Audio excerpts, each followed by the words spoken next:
Hello. Welcome. What's up, everybody? It's your boy Guy here on YouTube and on the podcast, asking you to subscribe on this Christmas night.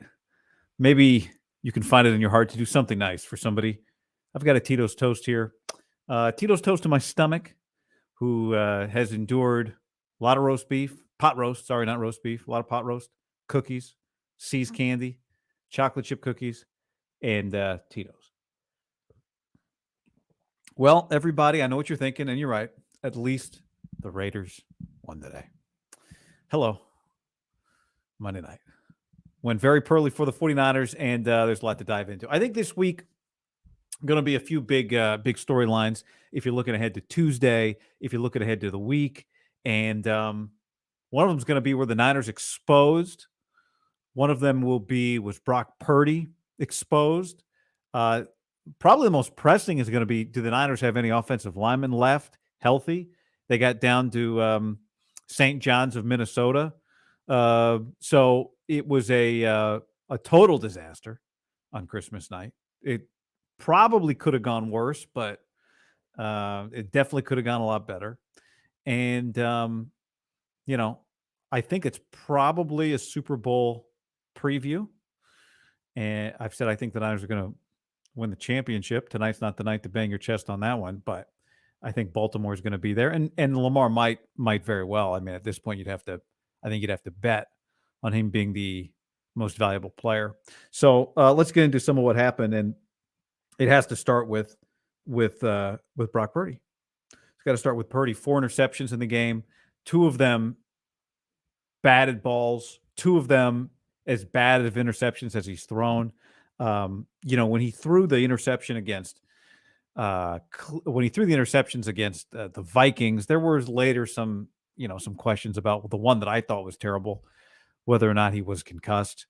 The first interception of the game, it didn't immediately kill the 49ers because they eventually got to a 5-0 lead, but it was the worst, I think, in some ways, because it was in the end zone on first down for a team that loves to play from ahead. And it turned out that it really set the tone. Niners defense, as much as it wore down later in the game, understandably, played fantastic. Got them stops when they needed it. 33 points is probably too strong for fantastic. But if you're going to throw 5 interceptions as a team, then there's really not a whole lot your defense can do. So all things considered, even though I thought that defense wore down at times, then they made big stops when they had to. But this was a Brock Purdy night, and I'm going to tell you something that I think a lot of you are going to disagree with, and that is I don't really feel all that differently about Brock Purdy after this game than I did coming into the game. 4 interceptions is terrible. Big game, he was awful. Best defense, since that Browns defense, the number 1 scoring defense in the league, and they were bad. But these games happen. This is where I duck. These games happen. 2 of his interceptions were terrible. 2 of them were, I don't want to say fluky. I mean, they happen. One because he gets pressure off the right side. He gets hit. The ball goes flying. Another one, the ball gets deflected at the line of scrimmage, pop straight up interception. So, it doesn't wipe out 4, but those were 2 of the 4. I mean, you have to acknowledge that. The other 2 were as bad as it gets for him. I mean, really as bad as it gets for him. The end zone interception to start the game. His other interception was, I thought, one of the worst, most inexplicable Brock Purdy plays of his entire career. When there's flags all around, you always say the quarterback recognizes flags on a free play. Defensive lineman jumps, he steps up, makes a throw downfield because he knows no matter what happens, they got the penalty. It's a free play. They're going to get the ball back. So that interception that he throws when there's flags all around him, he rolls right, tries to throw it over the middle of the field to Kittle, and that gets bad at interception. Was not just bad because it was a bad throw, but I thought it was as bad a decision as he's made. He's made some, as someone tweeted at me, you didn't watch his last year at Iowa State. Well, that was as bad of a decision as he's made. I did not watch his last year at Iowa State, but that was as bad of a decision as he's made. In a game in which, when it was all said and done, he kind of got benched. If you want to look at it that way, there's 2 different types of benchings. There is the straight up, you're out of this game, getting yanked. That's not what happened to him. But what happened to him was he was healthy enough to come back in the game. That's what it looked like. That's what was reported on television. You could see the interaction on the sideline. He sits down. Darnold just throwing a touchdown. It's a 14-point game. Brock sits down. You can see Sam's like, "You're good, huh?" He says something. Brock does the greasy. Greasy says, "Better go talk to Kyle." He goes and talks to Kyle, and Kyle tells him, "You know what, dude? You just got your second stinger. We're going to roll with Darnold," which I was fine with. I would have done the same thing. I think Kyle Shanahan made the right decision there. But it is what happened. He was healthy, and it was going so poorly that they kept him out of the game. Now, was he rattled? Probably a little bit. Yeah. It seemed, I thought a couple times that he was rattled earlier in the game. Rattle's not the right word, but just, yeah, a little rattled, actually. Rattled is the right word. Part of it was the offensive line was in tatters. The offensive line was a disaster. For Trent Williams to be gone, for Jalen Moore to be gone, for them then to get another injury later. At one point, it was McKivitz and Burford and Feliciano. Then they go to Birch. They go to Birch. They went to Birch tonight. That's bad. You got to go to Birch. That's Birch. That's bad. So it all started with him. It all started with Purdy. The whole thing. When it was all said and done, you give up 33, 252 passing to Lamar. Okay. Lamar made some incredible plays. 102 rushing. Okay. It was about the interceptions. It was about the turnovers. That was the whole game. That's the primary reason this thing snowballed on them. And, if they had found a way to score late, let's say McCaffrey scores before he gets stuffed because, they had no offensive line push and then Darnold eventually gets sacked and then he throws the interception. If they had scored, that would have been a 7-point game. That was not a 7-point game. They did not deserve to lose that game by only 7 points. But I also think that it was a very simple game ultimately to figure out why it went the way it went. You turn the ball over 4 times, well, really 5. But if your starting quarterback's going to throw 4 picks, you're toast, especially when one of them comes in the end zone. So it doesn't actually change my belief of their ability to win the NFC. I do think they're capable of beating the Ravens should they meet again. I think the primary issue is they got to figure out is where all these offensive line injuries are going to shake out and what's it going to mean for them. They missed Ray McCloud a little bit. They missed Jawan Jennings a little bit, but that's not the reason Brock Purdy threw 4 picks. And the reason they lost the game was because Brock Purdy threw 4 picks. I mean, that was the reason they lost. So, I had planned, I was going to, before this thing became a total demolition, we were going to go, let's look at some of these throws he made tonight, some of the good ones, some of the bad ones. But it's hard to really go through the throws when the interceptions were as bad as they were. The third pick, by the way, is the one that was just a total mess, a total and complete mess. So where does it leave them now? Now it leaves them in a position where they're not healthy and they've got to really play to win these last 2 weeks. They go to Washington. Okay, nobody's that concerned about the Washington football team, but they got to play to win that game. They play the Rams at the end of the year, a team that, by the way, went toe-to-toe with the Baltimore Ravens. Matthew Stafford played well against the Ravens. He threw for basically 300 yards and 3 touchdowns, no picks, in the rainstorm on the road. You look back at that game, and you only feel better from the Rams' perspective about that team. It only makes them a little bit scarier. But so here you are now, 11-4. Philly's 11-4. Detroit's 11-4. Detroit, you're not really worried about in terms of playoff seeding because the Niners lost to the Ravens. They're an AFC team. And the tiebreaker they would have with Detroit is conference record. The Niners are 9-1 in the conference still. Detroit's 7-3. So they got a 2-game advantage there. But now they're tied with Philly. The head-to-head tiebreaker at 11-4. The Niners have it. Philly plays 2 bad teams coming up, Arizona and the Giants. That's who they've got left. So you're in good shape if you're the Eagles. You figure 13-4. That's what should happen for Philly. And so now the Niners, you look at it and you go, you can't afford a stumble. You can't afford no one is going to be holding their breath about the Commanders game. But here's the thing. For anybody who says the Commanders game's in the bag. Well, who's on the offensive line? Who's on the offensive line? I would think so too. But who's playing offensive line? Who's protecting your quarterback? And then you play the Rams at the end of the year. And, I know they've had the Rams number, but the Rams have this thing going right now where they're just the team that their only loss since their bye, which was in mid-November, their only losses to the Ravens. They smoked the Browns. They smoked the Cardinals. They beat the Commanders, and they beat the Saints the other night. And really, I mean, they were, if you watched any of that game, they were dominating that game. So that's what this loss does is now you probably got to play it. You got to play it out to the end. And, you need the 1 seed because you're going to need some recovery, but you're not going to get week 18, I should say, to recover. I mean, does Trent Williams miss this week with the groin? And then you get him healthy in time to play the Rams at the end of the year and just figure you go in without him. Here's the thing. We don't know yet. I mean, we're doing this Monday night. Kyle has not spoken yet. He may not have the real answer yet anyway, but Jalen Moore is going to be in the concussion protocol this week. So, you might want to rest Trent Williams, but what if you can't rest? What if it's one of those we could give Trent the week off, but Trent's actually got to go because you're kind of out of offensive linemen. So that'll be something to watch this week. So that's what this loss does. It'd be one thing for them to lose it. It'd be another thing for them to get their ass kicked the way it did. So the question is, did they get exposed? My answer, I think I'll be in the minority on it this week, is no.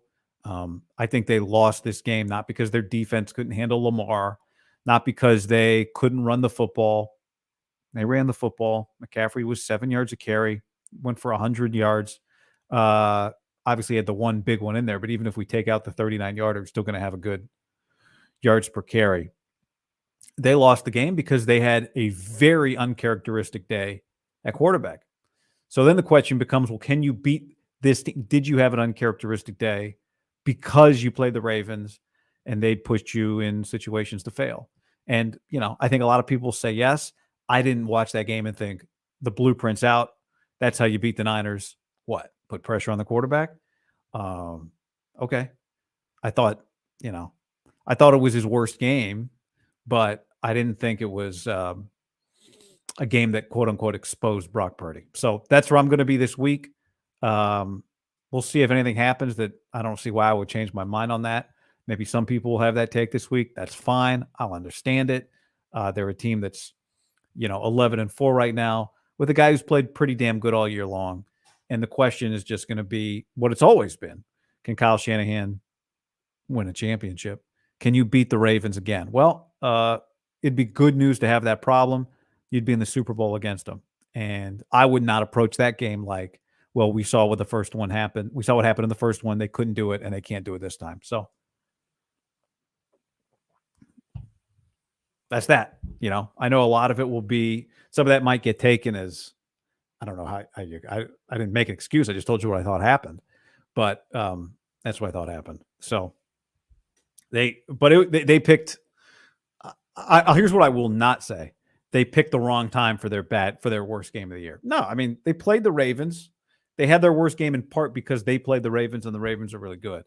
I don't know many teams you can make all those mistakes against and beat.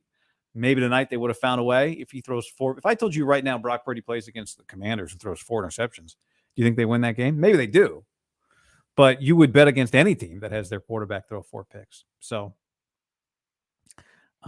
he was the reason. And look, that's not a pass. That's not an excuse because he's, the argument has been about whether or not he's the reason that they win. Is he the reason that they win? The MVP conversation, I had statistically looked over. No MVP going back to 2000. I said this about Dak the other day.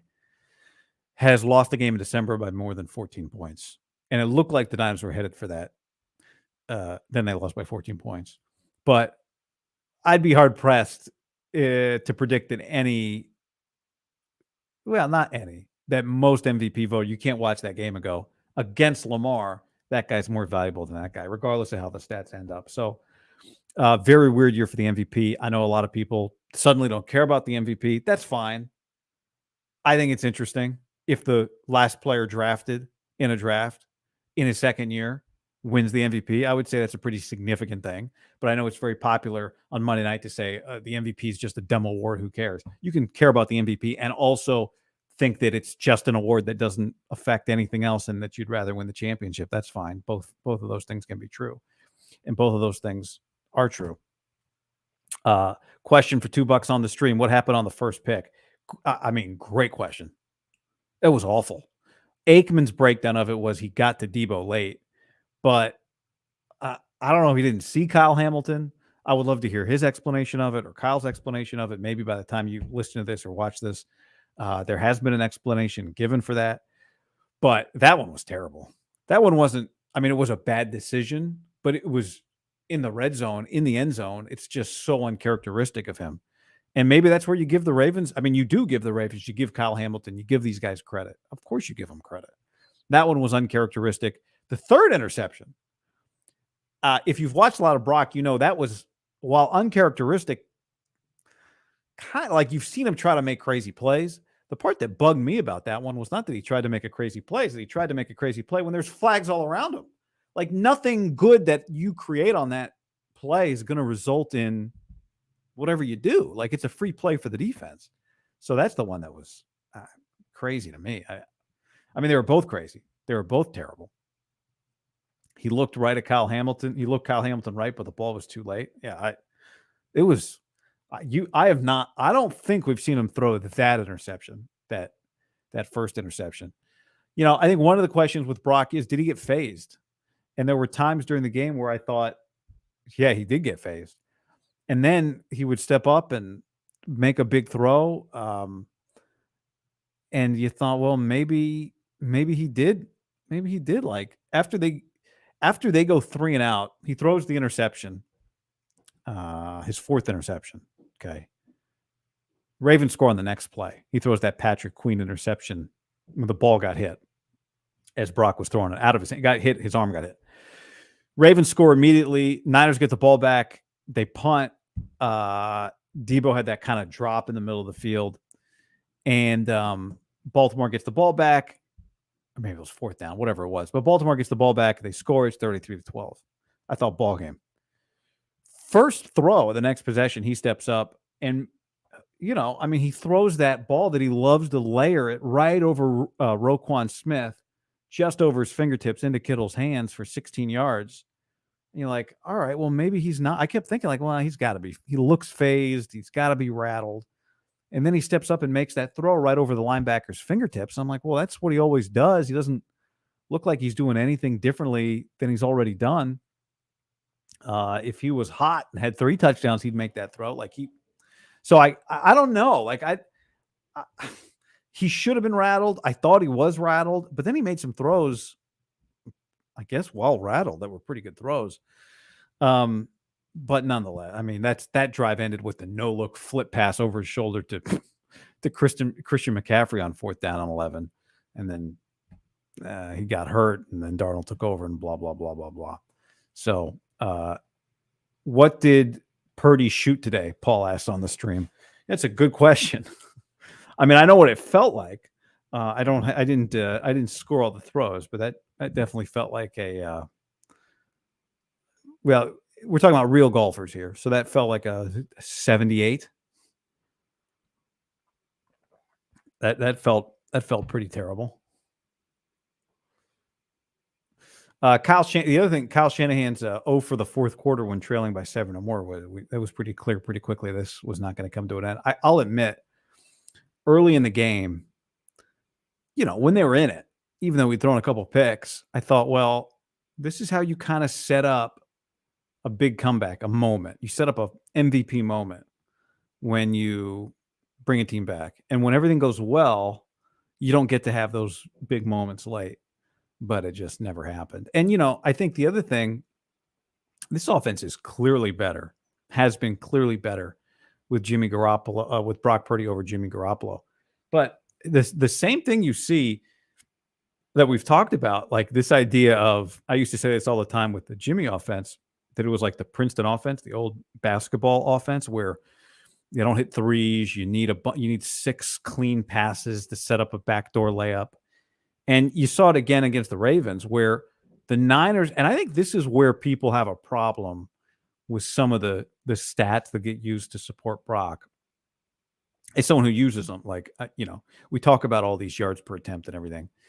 But again, like the Niners do hit big plays. but they don't hit like down by 3 scores. We need a 1, 2, 3, play scoring drive. And I think it's as much a function, of Kyle's offense slash the quarterbacks that he uses as it is just that they don't really have a downfield 50-50 ball receiver. And we haven't really talked about that a lot this year because they haven't really needed it a lot. But you saw it in this game where, you're trying to pick up you're trying to get 2 plays, first down, get another. You're trying to get like a drive where you need 4 first downs to move the ball down the field and eventually score a touchdown. And a lot of things can go wrong in those scenarios, and you need a lot of things to go right when you're having to move the ball that way. And, for as great as Debo is in his way and as great as Ayuk is in his way, it's not, Justin Jefferson, DK Metcalf, those type of guys where Stephon Diggs.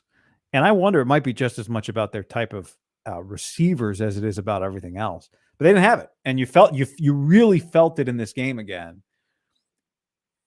And still they almost found their way back in it. But you really felt it again tonight. And we hadn't talked about that in a while. So worth pointing out. UV says the Princeton offense vibe is still there in the sense that they just don't have a Tyreek that can take one for 75 yards when you're down. I mean, they can break off plays, but it's crossers. Maybe McCaffrey breaks a big run. Ayuk gets free over the middle, but you still got all their big plays. You still got to weave through 4 or 5 guys. And it's not just that over the top, it's not the 50-50 ball. And we see like that can get you into trouble. It gets Dak into trouble sometimes. He'll throw the 50-50 ball pick. Flacco, if you're watching Sunday, hit a big over the top throw to Amari. I was like, God, that's a deep ball. Came out of the sky. And then he tried it again a couple series later and he threw a pick. So it can get you into trouble. But when you're down 21, that's what you need. That's exactly what you need. And they just, they don't really have that. So it hurt them. They felt it tonight. Dante on the stream said D-line played great. One of the notes I made early in the game, and there's so many, like, you make these notes early in the game that ultimately don't matter. One of them was, where's the run game, right? The Ravens came in running the ball more than any team in the NFL. The 49ers as a defense had faced the fewest rushing attempts in the league by far coming in. They didn't have Eric Armstead. But I thought all things considered, they played pretty damn well.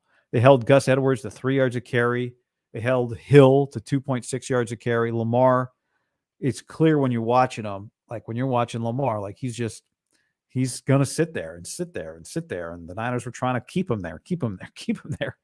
And then he starts breaking out and there's just not a lot you can do. And he's still looking to throw. So I did think, I texted our buddy John Dickinson. I said, hey, like, does it feel like, because he was there, I'm like, does it feel there like they're getting their ass kicked later in the game? And he said, yeah, as the game was wearing on. And all of a sudden, Ravens were wide open all over the place on offense. But, I thought all things considered, given the position that defense was put in several times, the defense was not the problem. I mean, you turn it over 5 times, really 4 when they're scoring. You give up 33. If I told you coming into the game it was going to take 33, you'd go, all right, you might, like, that's not insurmountable, right? So I did not think the defense was the problem today. Now, the one thing, they got bailed out several times. Lamar threw for 252. It felt like he could have thrown for, I don't know, 290. It feels like they drop a lot of passes. If you watch the Ravens every day, do they drop that many passes all the time? So Lamar's final stats were actually not as good as I thought he looked. 23 of 35, 66%. He probably should have been, I don't know, 26 of 35 or 27 of 35. At least he should have at least been 26 of 35, it felt like, which would have been, is that right? 26 of 35? Yeah. 26 divided by, I'm doing math. 26 divided by 35, 74%. That to me is what he felt like. And they got bailed out a few times when he just dropped balls. So, or their guys dropped balls for him. So I thought he was even better than that box score. I thought Ravens were in a little trouble early when the game started and they were all wearing like ski masks. And I checked the weather and it was like 55 degrees in Santa Clara. I'm like, these guys are from the East Coast. Why are they all so cold? But turned out they were fine. Didn't matter. Really, the big shame in it when the game started, well, right before the game started, they go to ESPN, the panel. They're like, all right, everybody, let's make some picks. And they go to Robert Griffin III first. And I'm like, well, I know who RG3 is picking. Of course, he doesn't want to pick Shanahan, and he wants to pick the Ravens. So he did, and he was right. I think it was 4 of the 5 guys, or 4 of the 5 on the panel picked the Ravens, and they were right. So, I think a lot of people probably, I think a lot of people probably felt that way coming in. All right, let's get to some couple super chats here. Michael says the 49ers proved to be soft against an AFC top team. Do we trust Brock and Kyle to fix it? That's a good question. Do you think the Niners were soft? Again, I don't hate to be. I'll tell you what I hate. I don't mind the contrarian opinion. I'm not going to take it just for the sake of it. I hate the take that could be interpreted as, well, who cares? Whatever. I didn't think they were soft. I thought their offensive line was not good enough. And that is a real thing. That's not a thing that you just fix tomorrow and no biggie. In fact, it might only be worse moving forward based on all the injuries. But the pressure, the physical pressure got to Brock, not the emotional pressure of the moment, but the physical pressure got to him. Outside of that, I thought they rushed the passer well. I thought they stopped the run, honestly, better than I expected. That thing started to roll on him for a minute in that second half once it looked like the game was over. I disagree. I don't think they look soft. Next up, 49ers ways, $5. The reason the Niners lost was because their defense didn't really get Purdy. Their defense didn't really get Purdy. Our defense got softened up because Lamar was praising them during the game. I thought that, the defense wore down. And then they made a couple stands late that, in a weird way, kept them fake in it, What happened on the first pick? I already answered that one. Is it Matt asked, is it time to move on from Purdy? No. I think you saw, I don't think it's a real conversation, but I'll entertain it in the sense that, and it's hard to blame Darnold given where the offensive line was late in that game.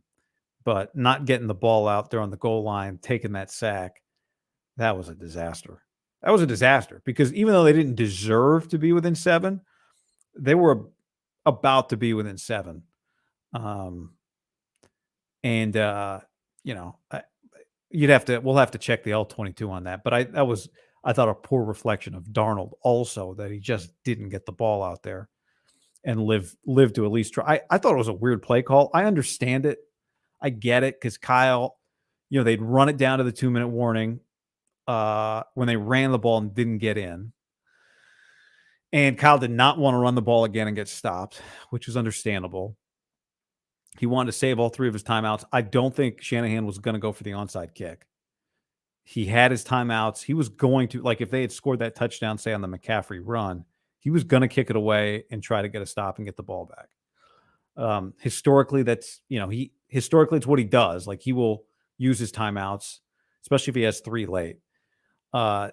So he didn't want to use his timeout. He was going to try and throw it in. Understandable. They looked like maybe my offensive line can't move their defensive line. We're not going to be able to run it in. I get that.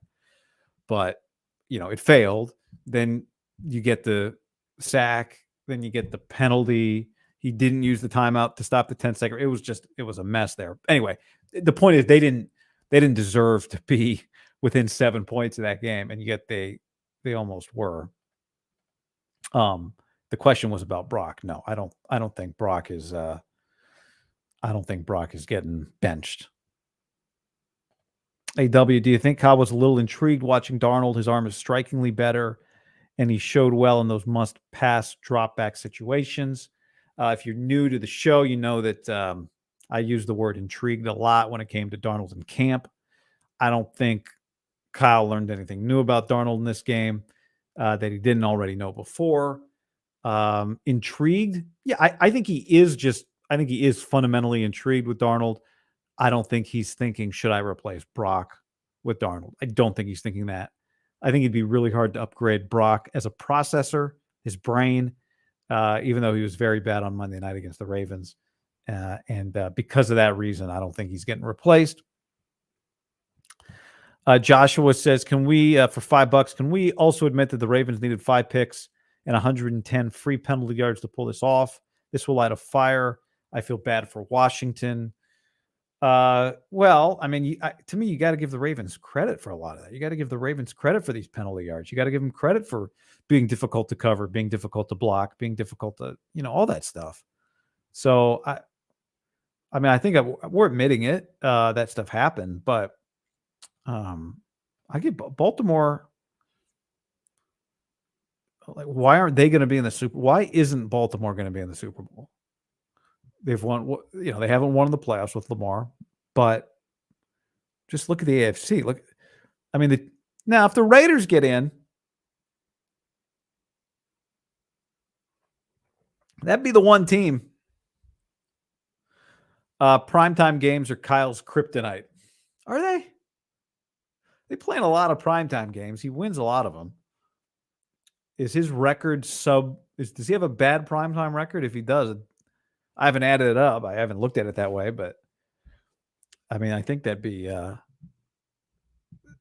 feels like that'd be news to me if he had a bad primetime record. I don't think it's his kryptonite. He got beat by a good team today. And there's nothing he could do he couldn't save it. Randy, we have no idea we will see the Ravens in the Super Bowl. There are the Bills, the Dolphins, the Chiefs. Yeah.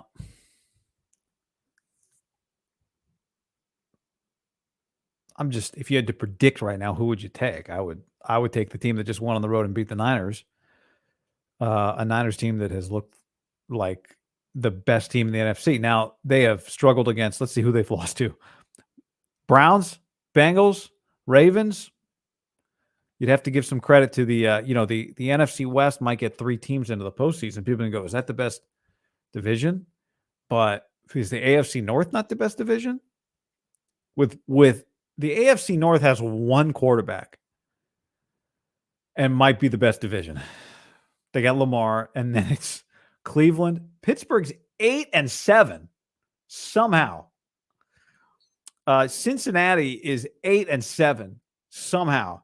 Both those teams are about negative 30-point differential each, give or take.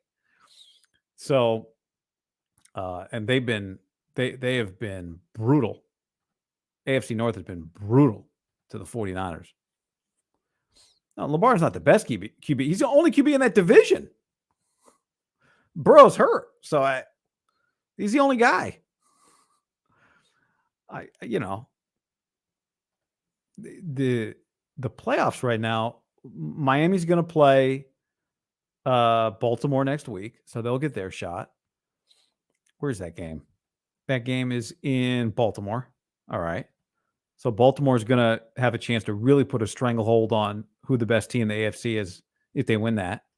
Kansas City's going to have to go on the road. I heard Nance said at the end of the game, I've been saying it for 2 weeks, like, whoever comes out of the AFC in the Super Bowl to play in the Super Bowl, if it's Kansas City, let's say, if it's Buffalo, like one of those teams, even though they've looked pretty flawed this year, will have had to do some pretty special stuff.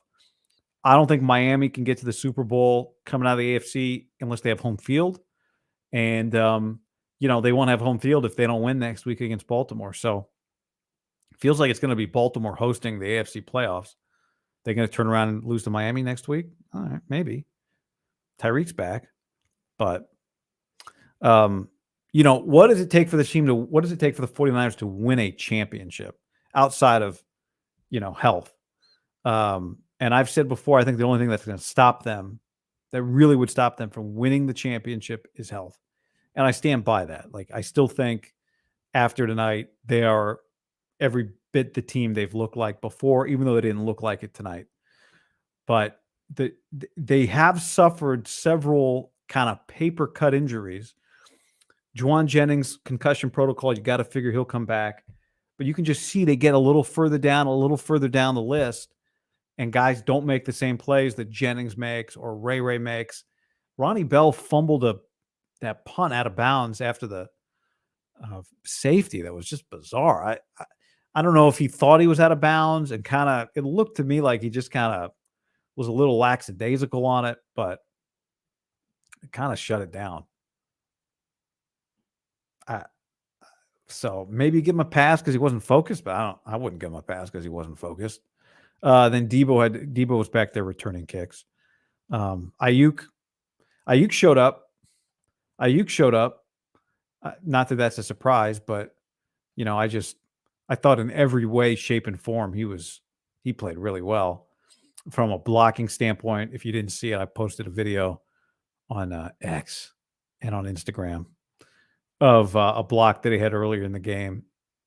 It was very impressive. Ayuk was 6 for 113, 7 targets. Kittle was 7 for 126. And War Daddy. Debo. I thought Debo was good. The Ayuk block came on the one Debo run play.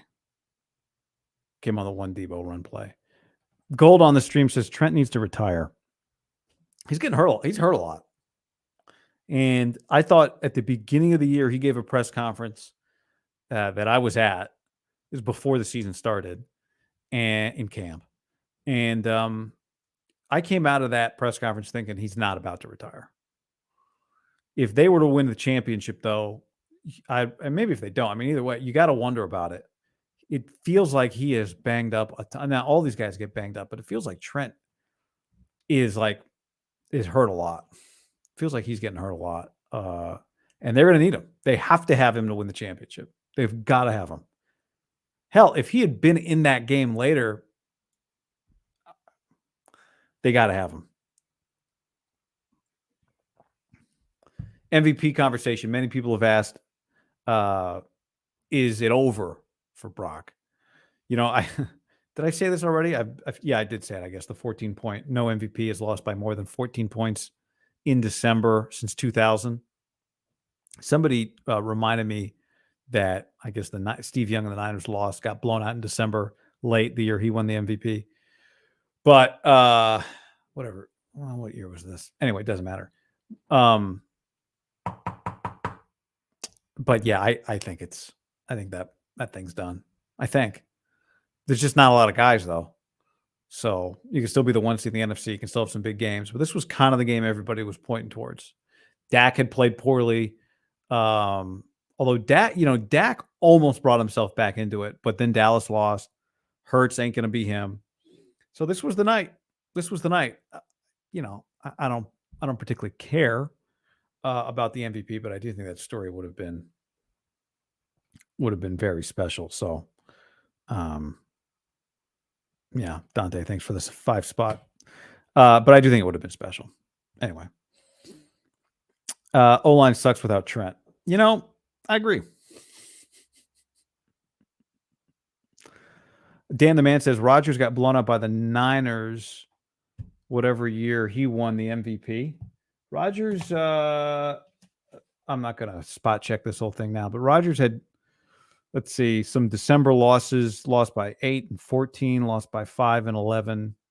Maybe that's not what you're referring to, but we can go back and check we can offline that conversation. I'm not going to go through that whole thing now. Not because I don't find it intriguing. I just running through all those historical stats is not good content. And don't get me wrong, I'll run through stats all day. One note I made early in the game, was this going to be Brock's gritty game? I'm just looking at some of my notes here. No, the answer to that was definitely no. But just too many, outside of Brock's picks, too many mistakes by everybody.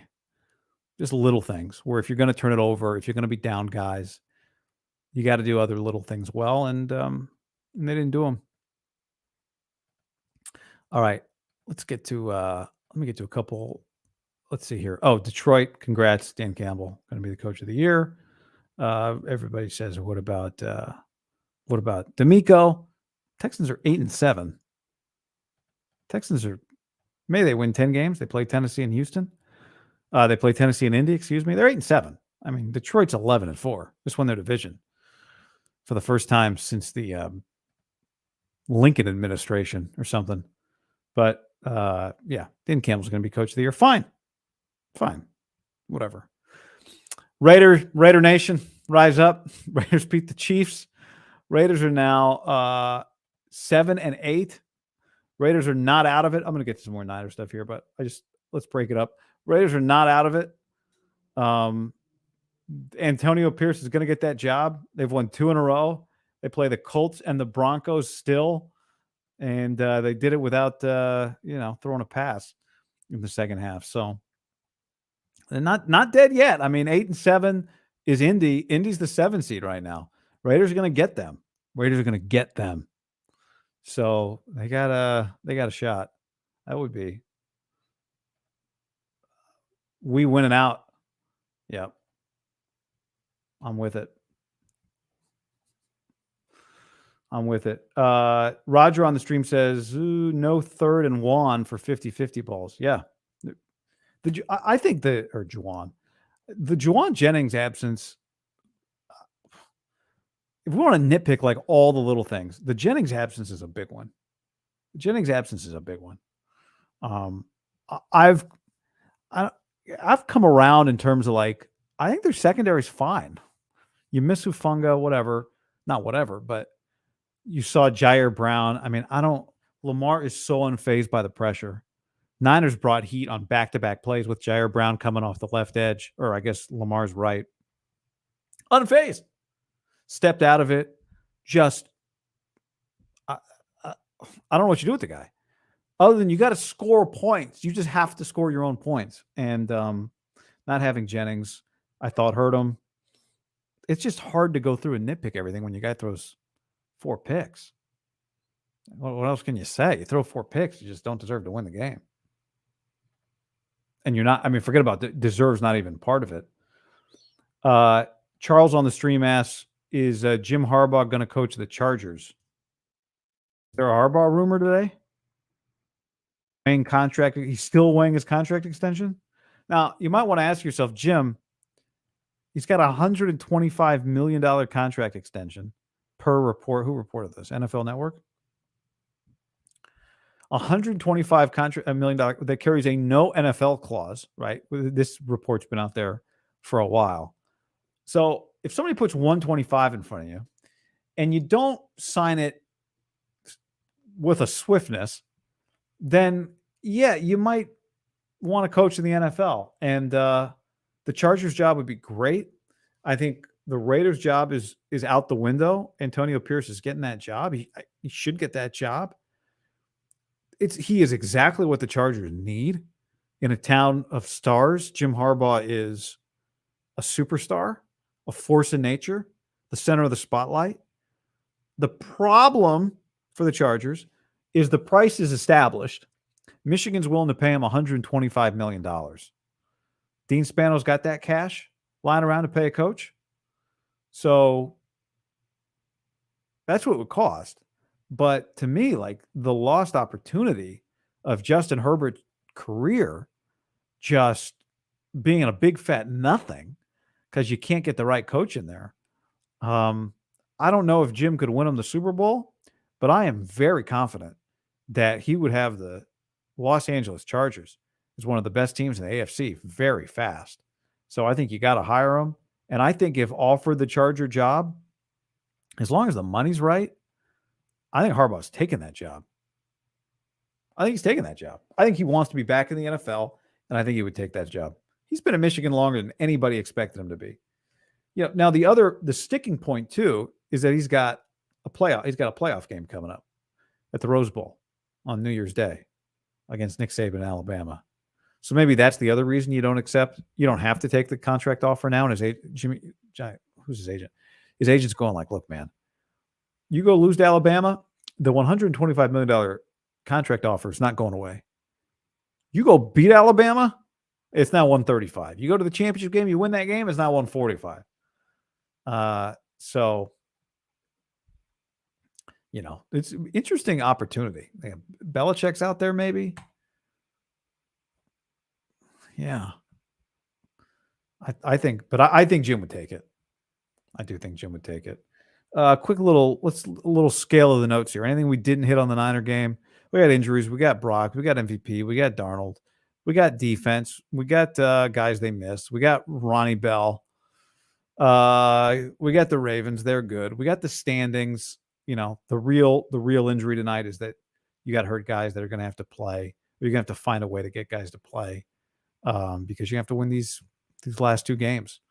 And maybe in a weird way, you wouldn't prefer it. Maybe in a weird way, you go, we were going to play guys week 18 anyway.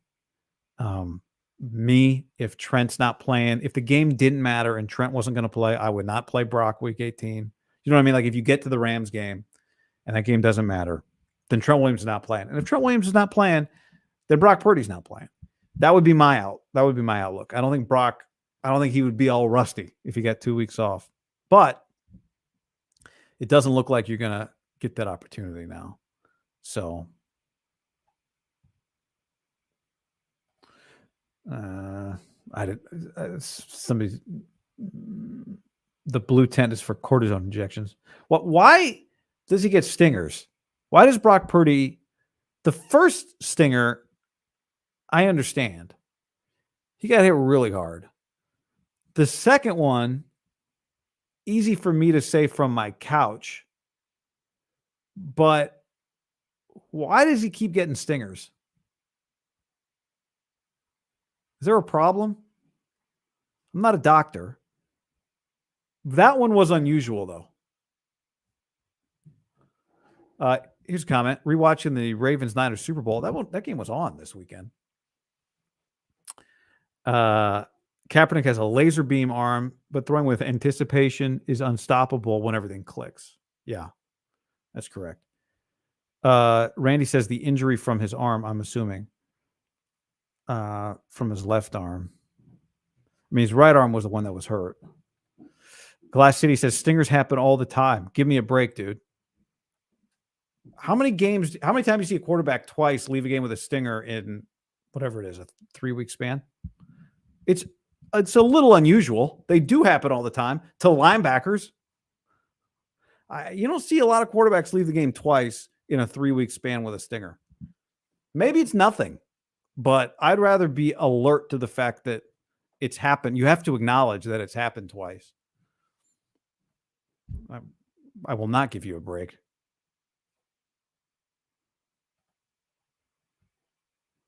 Probably, AW says probably for Amina or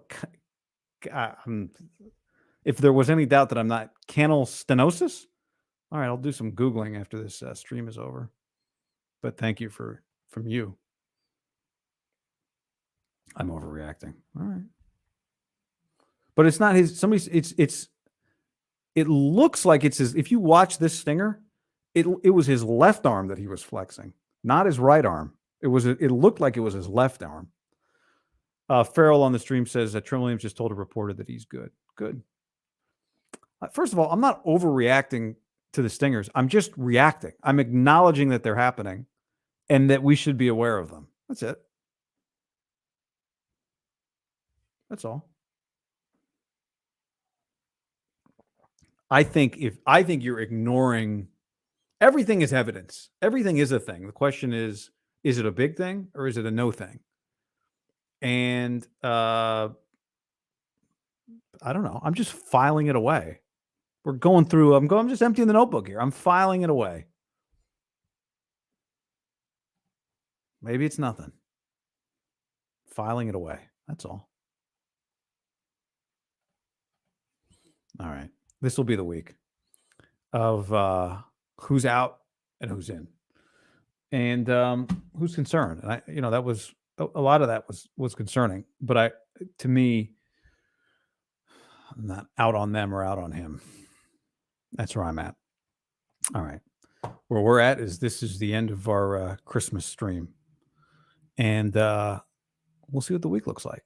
Thanks for hanging, everybody. If you jumped in here tonight live, appreciate that. And if you listen to the podcast, thanks for that. Share it. If you're here right now watching live, hit that like button. We're sponsored by Tito's Handmade Vodka. Tito's Handmade Vodka. It is a great addition to any party. If you're going over to somebody's house, if somebody's coming over to your house, New Year's is around the corner. And Tito's, if you're the one pulling out the bottle and mixing drinks, you're the hero. You're the cool guy. And if you're just the one providing the Tito's, you're the hero and you're the cool guy.